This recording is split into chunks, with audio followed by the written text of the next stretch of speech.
മാസങ്ങളായി തുടർന്നുവരുന്ന ഗവർണർ സർക്കാർ പോര് ഇക്കഴിഞ്ഞ ദിവസങ്ങളിൽ വീണ്ടും വഷളാകുന്ന കാഴ്ചകളാണ് നമ്മൾ കണ്ടുവരുന്നത്. ഗവർണർക്കെതിരെ രൂക്ഷ വിമർശനങ്ങൾ ഉയർത്തുന്ന മുഖ്യമന്ത്രിയുടെ വാക്കുകൾ അതിരുവിടുന്നതായും സോഷ്യൽ മീഡിയകൾ തുറന്നടിക്കുന്നുണ്ട്.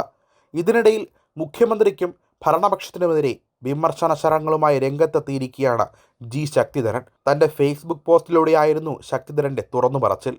ആ പോസ്റ്റിൻ്റെ പൂർണ്ണരൂപം ഇങ്ങനെയായിരുന്നു: ആർക്കാണ് ചികിത്സ വേണ്ടത്? ഗവർണറുടെ ആരോഗ്യനില അടിയന്തരമായി പരിശോധിക്കുകയാണ് വേണ്ടെന്ന് കേരള ഗവർണറെ ലക്ഷ്യം വെച്ച് മുഖ്യമന്ത്രി പറഞ്ഞപ്പോഴാണ് ആർക്കാണ് ചികിത്സ വേണ്ടതെന്ന് കൂടുതൽ സംശയം ജനിപ്പിക്കുന്നത്. ഗവർണറുടെ പല ചുവടുവെപ്പും അപക്വമായി പോയി എന്ന് കരുതിയവർ പോലും ഇന്നത്തെ മുഖ്യമന്ത്രിയുടെ കടന്നാക്രമണത്തിൻ്റെ സ്വരവും പരിഹാസ്യതയും ആ പദവിക്ക് നിരക്കാത്തതാണെന്നേ പറയാനിടയുള്ളൂ. ഇത് ഒരു മുഖ്യമന്ത്രിയല്ലേ സംസാരിച്ചത്, അതോ മാടമ്പിയോ? മലയാളികൾ ഇതൊക്കെ കേട്ടിരിക്കുകയാണെന്ന കാര്യമെങ്കിലും സമനില വിട്ടുപോയില്ലെങ്കിൽ മുഖ്യമന്ത്രി ഓർക്കണമായിരുന്നു. ഇന്ത്യൻ ഭരണകൂടം ഒരു ഭരണമേധാവിക്ക് പ്രത്യേക സുരക്ഷാ സംവിധാനം ഒരുക്കിയാൽ അതിൻ്റെ അർത്ഥം പോലും മനസ്സിലാകാത്ത ഇത്ര അല്പനായിപ്പോയോ ഈ മുഖ്യമന്ത്രി? പശ്ചിമ ബംഗാളിലെയും ത്രിപുരയിലെയും CPM-ൻ്റെ മുഖ്യമന്ത്രിമാർ ഇതേ CRPF-ൻ്റെയും BSF-ൻ്റെയും സേവനത്തിനു വേണ്ടി എത്ര കാലമാണ് ദില്ലിയിൽ തമ്പടിച്ചു കിടന്നത്? അന്ന് കേന്ദ്രസേനയുടെ സേവനം മഹത്തരം, പുണ്യം. ഇപ്പോൾ അതെല്ലാം പുച്ഛം, ജനവിരുദ്ധം. കേരളത്തിൽ ഭരണത്തലവനായ ഗവർണർക്കുള്ളതിനേക്കാൾ പോലീസ് സംരക്ഷണം അക്രമങ്ങളിൽ വ്യാപൃതരായ വിദ്യാർത്ഥി നേതാക്കൾക്കാണ്. എന്തെന്നാൽ അതിൻ്റെ ഗുണഭോക്താവ് മുഖ്യമന്ത്രിയാണ്.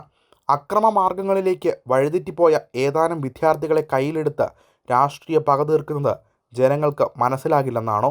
ഗവർണറെ ചട്ടമ്പികൾക്ക് വിട്ടുകൊടുത്ത് കഥ കഴിക്കാമെന്നാണോ മുഖ്യമന്ത്രിയുടെ ഉള്ളിലിരിപ്പ്?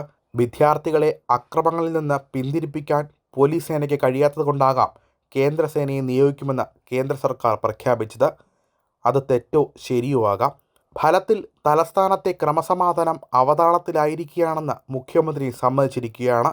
രാജ്ഭവന് സംസ്ഥാന ഭരണത്തിലുള്ള അവിശ്വാസമാണ് ഇത് കാണിക്കുന്നത്. ഭരണമേധാവിക്ക് തന്നെ പോലീസിൽ വിശ്വാസം നഷ്ടപ്പെട്ടിരിക്കുന്നു. പോലീസിൽ വലിയ ചേരിതിരിവാണ് ഉണ്ടായിരിക്കുന്നത്. മുള്ളുകൊണ്ടെടുക്കേണ്ടത് തൂമ്പ കൊണ്ടെടുക്കേണ്ടി വരുന്ന അവസ്ഥയിലായി. അപക്വരായ വിദ്യാർത്ഥികളുടെ നിലവാരത്തിലും താഴെയായി ഭരണഘടനാ പദവികൾ കൈയാളുന്ന ഉന്നതരുടെ അവസ്ഥ. ആരാണ് ഇതിനുത്തരവാദി എന്ന കാര്യത്തിൽ രണ്ടഭിപ്രായമുണ്ടായേക്കാം. ജനാധിപത്യത്തെക്കുറിച്ചും അതിൻ്റെ മഹത്വത്തെക്കുറിച്ചും മുഖ്യമന്ത്രി വാചാലനാകുന്നത് കാണുമ്പോൾ ചെകുത്താൻ വേദമോതുന്നുവെന്നേ ആരും പറയൂ. തെരുവിലെ ചോരത്തുള്ളികൾ ഇനിയും ഉണങ്ങിയിട്ടില്ല എന്നെങ്കിലും മുഖ്യമന്ത്രി ഓർക്കണ്ടേ? 2 വർഷം കൂടി കഴിഞ്ഞാൽ നാടിനോട് സ്നേഹമുള്ള ആരെങ്കിലും ഈ മുഖ്യമന്ത്രിയെ തിരിഞ്ഞു നോക്കുമോ? അത്രയ്ക്ക് നാട് അനുഭവിച്ചിട്ടില്ലേ? നാട്ടിലെ ഈ അരക്ഷിതാവസ്ഥയുടെയെല്ലാം പ്രഭവ കേന്ദ്രം മുഖ്യമന്ത്രിയാണെന്ന് ഇന്നത്തെ ഷോയോടെ വ്യക്തമായില്ലേ?